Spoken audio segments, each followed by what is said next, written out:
Well, Happy New Year. We begin the new liturgical year as we start this journey that always goes so quickly, building up towards Christmas.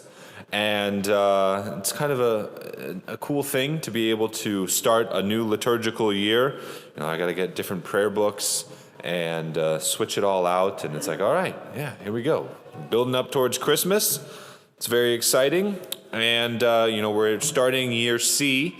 There's 3 liturgical years, year A, year B, and year C.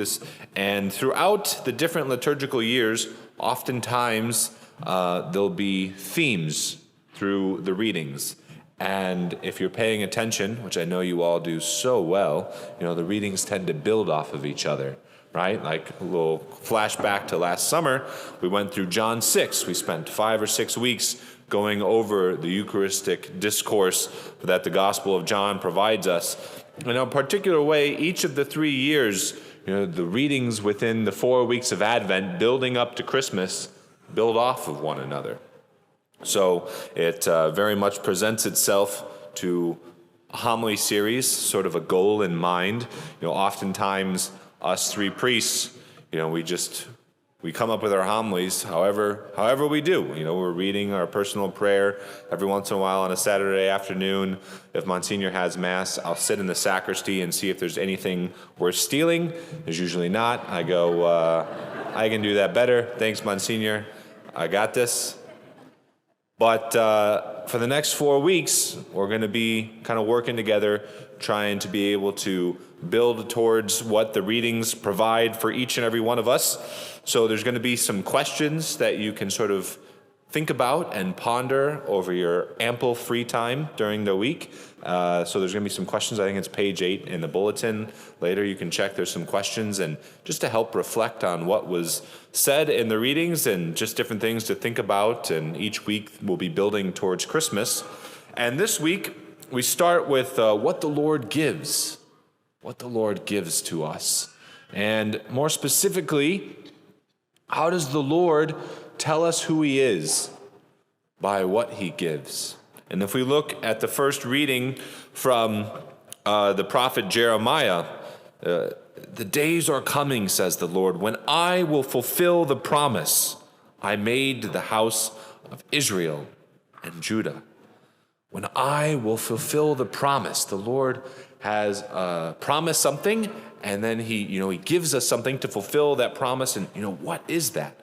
And with it being the beginning of the liturgical year, we do really have to go back to the beginning and kind of just review everything, right? God created Adam and Eve good, with no sin attached. They were in relationship with God. They could talk to the animals. They didn't get cold, so I guess they lived in San Diego.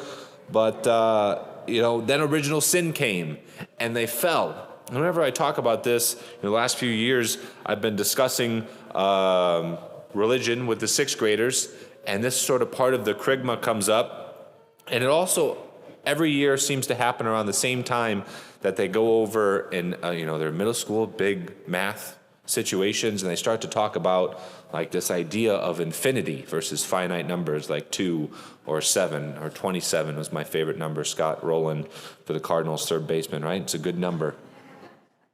But infinity, it's hard for us to even grapple with what infinity is. You can't add another one. It just keeps going, right? And when Adam and Eve, when they fell into original sin, when they created an infinite chasm, because God is infinite and we are finite beings. I'm right here today, November 28th, not December yet. I am not yesterday. I am not tomorrow. Obviously, I'm right here. I'm not in the rectory in my bed sleeping. I'm right here preaching in front of you. But God is infinite. He is everywhere at all times. And it's not even something that our minds can really even grasp. But when Adam and Eve created this chasm, it's not something that they themselves could heal. No matter how many finite beings you add up, you're never going to get to infinity. No matter how many sacrifices throughout all the generations of the Old Testament, it could never fix this problem. So God began to make promises with Abraham, with Isaac, with Jacob, with David, with Moses. And he began to make these covenantal promises of saying, I will fix this. And that's really what we build towards in this great Christmas season, that Christ, sent his only Son. And we begin to see a little bit about who he is in this moment. That we all have our own interaction with human beings, and then when we think about when we've wronged someone, like Father Jack walking in the door, and I jump out and go, boo! And he spills the Starbucks and he goes, oh, you got me. You're such a good scarer. Right? I'm like, oh, sorry, man. You spilled your drink. I apologize. I didn't mean, we make up. And I'm very thankful that it's not the type of situation when I grew up where my mom would make me hold hands with my little sister and say 3 nice things or you're never going to let go of each other's hand. So that wouldn't work so well with Father Jack and I, right? But we hold grudges sometimes.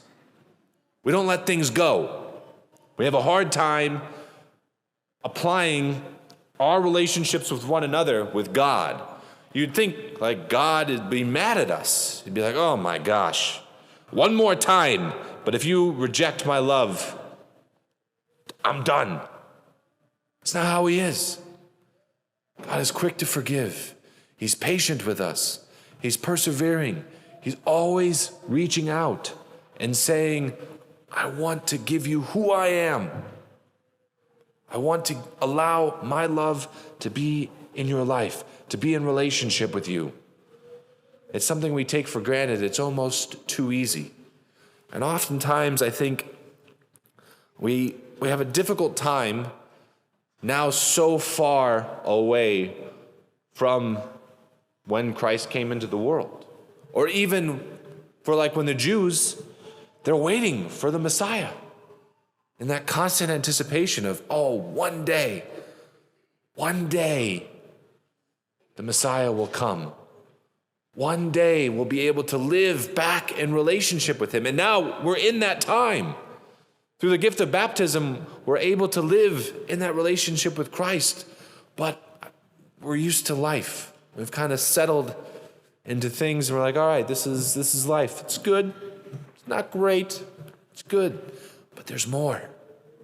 There's more, brothers and sisters. And the Lord is saying, I have put this whole history of salvation and redemption through all the generations so that I can have a relationship with you. But you have to be open to it.